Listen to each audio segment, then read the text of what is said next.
नमस्कार दोस्तों। तो आज थोड़ी मोदी जी से बात कर लेते हैं, आप लोगों के सारे दोस्तों।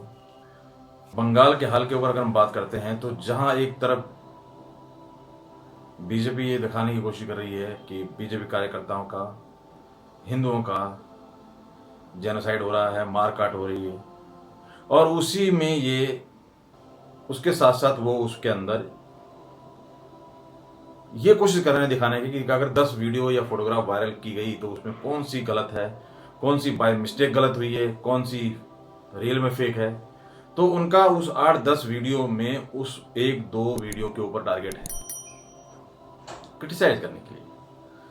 तो ये जो माहौल बना हुआ है क्रिटिसाइज का, तो इस क्रिटिसाइज करने के माहौल से एक्चुअल क्रिटिसिज्म तो नहीं होती, लेकिन लोगों की जो जान जा रही है, लोगों की जो घर उजड़ रहे हैं, उसका जो दर्द है वो कहीं ना कहीं डाइल्यूट होता दिखाई देता है। क्योंकि आपने देखा होगा ये मीडिया किस तरीके से हाथरस वाले केस में जान लगाती है, गिरते पड़ते उठते तक संडास बाथरूम तक में जा जाके कवरिंग की जाती है। जान एक लखनऊ की लाशें इनको ज़्यादा इंपॉर्टेंट है, मध्य प्रदेश की ज़्यादा इंपॉर्टेंट है, गुजरात की ज़्यादा इंपॉर्टेंट है, महाराष्ट्र में इनका इंटरेस्ट नहीं है, दिल्ली में इतना इंटरेस्ट नहीं है। तो दोस्तों जो ये माहौल बना हुआ है इस तरीके का कि एक दूसरे के ऊपर दो पक्ष हमारे सामने खड़े कर दिए जाते हैं और हम दिल मसोस के रह जाते हैं। तो मोदी जी की मुझे 3 बातें याद आई दोस्तों, मैं उसी के ऊपर इन सब बातों को कहना चाहूंगा। अगर आपको पसंद आए तो लाइक शेयर जरूर कीजिएगा। जी हाँ, वो 3 बातें हैं दोस्तों। एक बार उन्होंने विस्तारवादी के ऊपर बोला था, एक बार उन्होंने हाउ द जोश के बारे में बोला था, और एक बार उन्होंने 56 इंच सीने के बारे में बात की थी। तो दोस्तों इन 3 के ऊपर ही मैं उस सारे चलते हुए इस माहौल को, जो हम लोगों को मजबूर कर रही है कि आखिर हम करें तो क्या करें। क्योंकि पैरेलली 2 मीडिया खड़ा कर दिया गया है। एक को दाढ़ी के ऊपर बात करनी है, मोदी के कपड़े के ऊपर बात करनी है, चौकीदार चोर के ऊपर बात करनी है, और मोदी जी को कहना है या सपोर्टर को कहना है कि मैं भी चौकीदार। लेकिन नजर क्या आ रहा है कि चौकीदार ये कहता हुआ नजर आ रहा है कि भैया सभी जागते रहो, मेरे भरोसे मत रहो। तो ये सारी चीजें जो बातों का खेल चल रहा है उसको समझने की कोशिश करेंगे दोस्तों। और मैं घटते क्रम में एक एक पॉइंट के ऊपर बात करूंगा, थोड़ा ध्यान दीजिएगा। विस्तारवाद के ऊपर बात करते हैं दोस्तों। विस्तारवाद, अगर आपको याद हो, चाइना में जो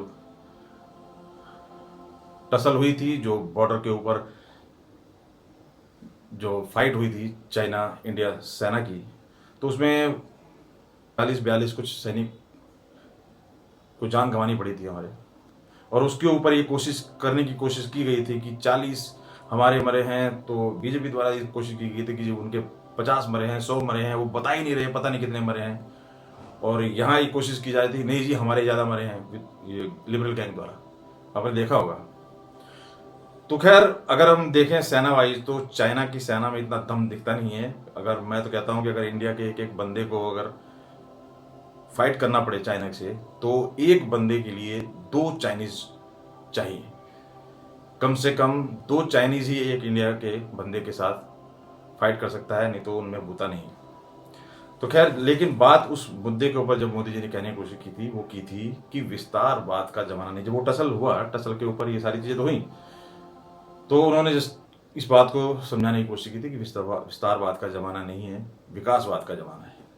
तो मैं मोदी जी से इसी बात पे पूछना चाहूंगा कि मोदी जी, आपका केरल में जाना ओके है, आपका महाराष्ट्र में, सॉरी, आपका पौंडीचेरी में जाना ओके है, आपका बंगाल में जाना ओके है, आपका आसाम में जाना ओके है। कहीं ना कहीं ये है तो विस्तारवादी। इसमें जो एग्रेशन जो दिखाई दे रही है, जो इस विस्तारवाद में जितनी ताकत झुकती हुई दिखाई दे रही है, ऐसा दिख रहा है कि जान लगा दी है पार्टी ने उससे कहीं ना कहीं। क्योंकि 60-70 साल का झमेला, पाप, समस्या बताई जाती है जिसको ठीक करना है आपको, तो कहीं ना कहीं फोकस गरीबी, बेरोजगारी, उससे हटके अगर फोकस इस चीज के ऊपर है कि पूरा हिंदुस्तान जीत लें, तो तो कहीं ना कहीं वो सीरियस मुद्दे दब जा रहे हैं, और ये एक सोचने की बात है। और आपने देखा आसाम का रिजल्ट कितना बेस्ट आया, पुडुचेरी का रिजल्ट कितना बढ़िया आया, जबकि वहाँ पर इतनी ताकत नहीं झोंकी गई जितनी कि बंगाल में झोंकी गई और दिल्ली में आपने देखा झोंकी गई। तो एक बात सिंपल है, मच्छर को मारने के लिए तलवार का इस्तेमाल करना बेमानी है, लेकिन छोटी मुंह बड़ी बात मैं कहूँगा कि जिस तरीके से बीजेपी जान लगाती है उससे कहीं ना कहीं वो मुद्दे डाइल्यूट हो जाते हैं और मुद्दे दब जाते हैं। वो अलग बात है कि अब प्रायोरिटी चेंज हो गई है कोविड की वजह से, क्योंकि देखा आपने विरोधियों ने किस तरीके से कोविड को बंगाल में पहुंचाने की कोशिश ज़्यादा की, क्योंकि बीजेपी का माहौल बन रहा था। पंचायत इलेक्शन जो हो रहे हैं हुए थे, अभी जो पंचायत इलेक्शन हुए जो यूपी में, उसके ऊपर इन्होंने आवाज़ उठाई कोविड की, क्योंकि इनको दिख रहा था कि बीजेपी कहीं ना कहीं आ जाएगी। और ये क्यों हो रहे हैं इलेक्शन, क्योंकि उनको पर्टिकुलर टारगेट एरिया करना था, पार्टी को करना था, उनका कोविड से, उनकी महामारी से कोई लेना देना नहीं था। लेकिन ये दो जो बने हुए हैं स्टैंडर्ड, दो जो खेल हो रहे हैं कि एक खड़ा हो जाता है लेके कि जी किसान आंदोलन में खालिस्तानी है।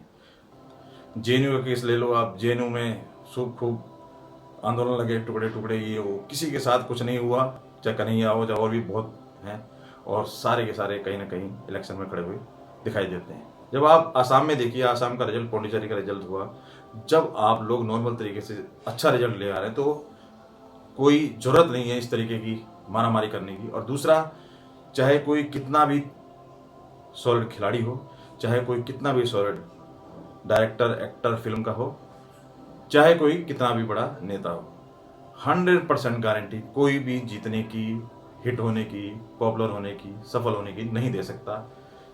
तो इस बारे में आपको सोचना चाहिए कि अगर हम मच्छर को मारने के लिए तलवार का इस्तेमाल कर रहे हैं तो वो कहीं ना कहीं एफर्ट्स, ताकत, टाइम, पैसा सब वेस्ट है।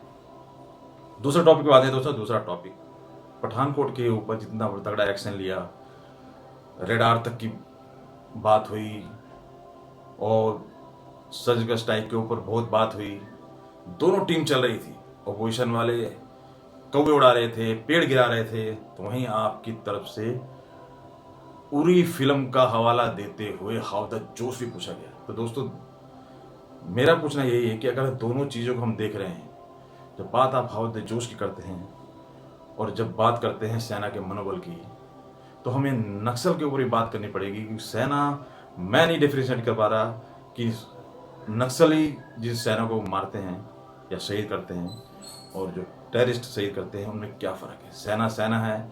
तो जब हाउ द जोश की बात होती है मोदी जी, तो नक्सली के ऊपर भी आपको बात करनी पड़ेगी, क्योंकि क्रिटिसिज्म तरीके का हो ही नहीं रहा है।